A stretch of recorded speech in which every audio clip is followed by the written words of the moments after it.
അസ്സലാമലൈക്കും. ഞാനിന്ന് ഇവിടെ ഒരു സിമ്പിൾ കറിയാണ് വയ്ക്കുന്നത്. വെണ്ടയ്ക്ക പുളിങ്കറി അല്ലെങ്കിൽ പച്ചക്കായ പുളിങ്കറിയാണ് കേട്ടോ വയ്ക്കുന്നത്. അപ്പോൾ ഞാനൊരു കായ എടുത്തിട്ടുണ്ട്, ഒരു ക്യാരറ്റ് എടുത്തിട്ടുണ്ട്. ക്യാരറ്റ് ഉണ്ടെങ്കിൽ എടുത്താൽ മതി കേട്ടോ. പിന്നെ ഒരു ചെറിയൊരു സവാള, ചെറുള്ളി, തക്കാളി, പച്ചമുളക്, വെളുത്തുള്ളി, ഇഞ്ചി അത്രേ വേണ്ടൂ. അപ്പോൾ ഞാനിതൊന്ന് ക്ലീൻ ആക്കി എടുക്കട്ടെ കേട്ടോ.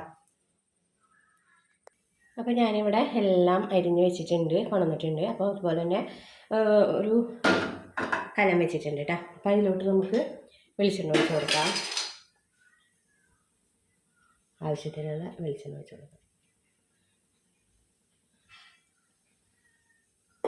മീനില്ലെങ്കിലും ഈ കറി അടിപൊളിയാണ് കേട്ടോ, നല്ല ടേസ്റ്റാണ്. ഒന്ന് തീ കുറച്ചിട്ട് കൊടുക്കാം. ഒരു ലേശം കടുക് ഇട്ട് കൊടുത്തിട്ടുണ്ട്. അതിനോടൊപ്പം തന്നെ ഒരു ലേശം ഉലുവയും കൂടി ഇട്ട് കൊടുക്കാം. ഇനി നമുക്ക് ഇതെല്ലാം ഇട്ട് കൊടുക്കാം കേട്ടോ, ഒന്ന് വഴറ്റിയെടുക്കാം.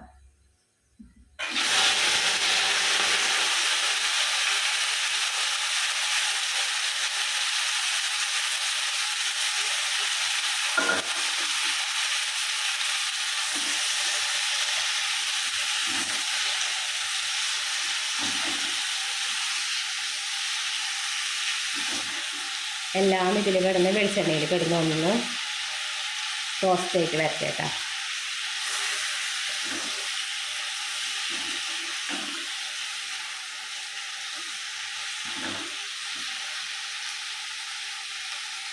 ഇതിലോട്ട് ഒരു ഇഞ്ചിയും വെളുത്തുള്ളിയും ചതച്ചത് ഇടുന്നുണ്ട് കേട്ടോ.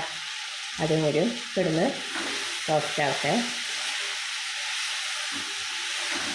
ഇങ്ങനത്തെ ഒരു കറി ഒരു വെണ്ടയ്ക്കയും ഒരു കായൊക്കെ ഉണ്ടെങ്കിൽ, അല്ലെങ്കിൽ വെണ്ടയ്ക്ക മാത്രമായിട്ടും പുളിക്കറി വെക്കാം കേട്ടോ. അടിപൊളി ടേസ്റ്റാണ്.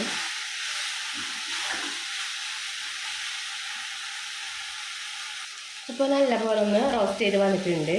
ഇനി ഇതിലോട്ട് നമുക്ക് മഞ്ഞൾപ്പൊടി, 1/4 ടീസ്പൂൺ മഞ്ഞൾപ്പൊടിയും എരിവിന് ആവശ്യത്തിനുള്ള എരിവ് ഇട്ട് കൊടുക്കാം. ഇവിടെ മുളക് പൊടി ഞാൻ കുറച്ചിട്ട് കൊടുക്കുന്നുള്ള. ഇവിടുത്തെ മുളക് പൊടി ഭയങ്കര എരിവാണ്. 2 പച്ചമുളക് ഇട്ട് കൊടുത്തിട്ടുണ്ട്. ഇനി നമുക്കിതൊന്ന് ഒന്നും കൂടി ഒന്ന്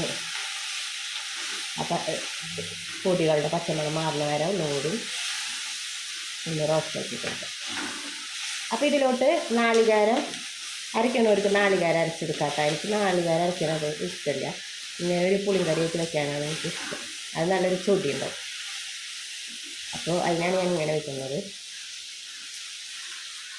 അതൊന്ന് മുട്ട. ഇത് കോലിപ്പുളിയാണ്. പുളി ഞാൻ വെള്ളത്തിലിട്ട് വെച്ചതാണ്.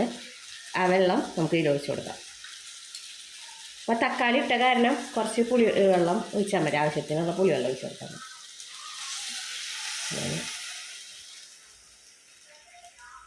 നല്ല പോലെ തിളച്ച് വെന്ത് വരും.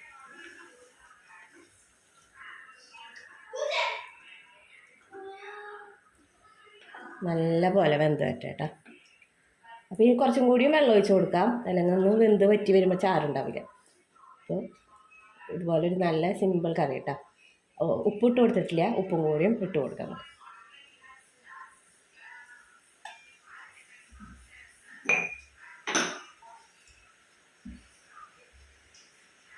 ഉപ്പിട്ട് കൊടുക്കുക ആവശ്യത്തിന്. നല്ല പോലെ വെന്ത് വരട്ടെ.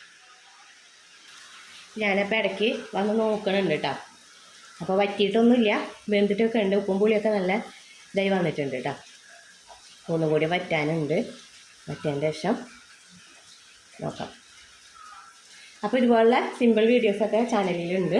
എല്ലാവരും ഒന്ന് കണ്ട് സപ്പോർട്ട് ചെയ്യുക, ലൈക്ക് ചെയ്യുക, സബ്സ്ക്രൈബ് ചെയ്യാതെ കാണുന്നതൊന്ന് സബ്സ്ക്രൈബ് ചെയ്യുക.